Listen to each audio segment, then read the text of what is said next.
Just north of Jacksonville, Arkansas, there was once a place that few people talked about.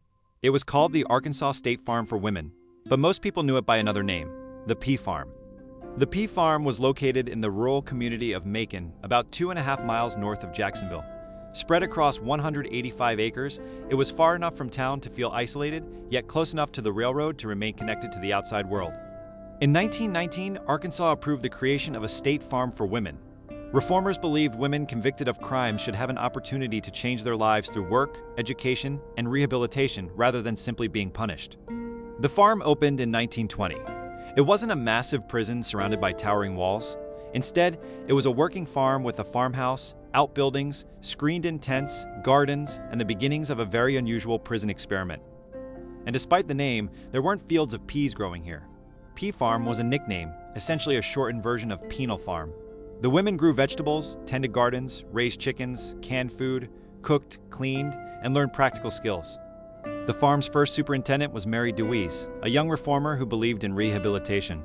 She arrived in Arkansas with ideas that were considered progressive for the time, hoping to prepare women to return to society with new skills. Life followed a strict routine. The women worked, attended classes, cooked, sewed, gardened, washed clothes, and performed the daily tasks that kept the farm running.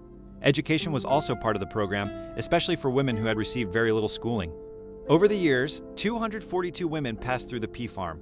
Their offenses varied, and some had been convicted of serious crimes. Others had been caught up in the harsh social and legal systems of the era. But the reform was far from equal. The Pea Farm was established for white women. Black women convicted in Arkansas were sent elsewhere, including to the Cummins unit, where they faced much harsher conditions. One of the most famous women connected to the Pea Farm was Helen Spence. Her story involved murder accusations, prison sentences, escapes, and allegations of corruption, eventually becoming one of the most remembered stories connected to the farm. But behind the idea of rehabilitation was a much darker reality. Over time, allegations of mistreatment surfaced, and authorities eventually investigated what was happening to the women inside the isolated prison farm. Investigations in Jacksonville and at the state level uncovered serious allegations.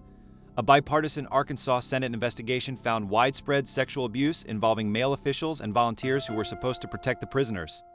After years of controversy and disturbing incidents, the Arkansas State Farm for Women closed its doors in 1936.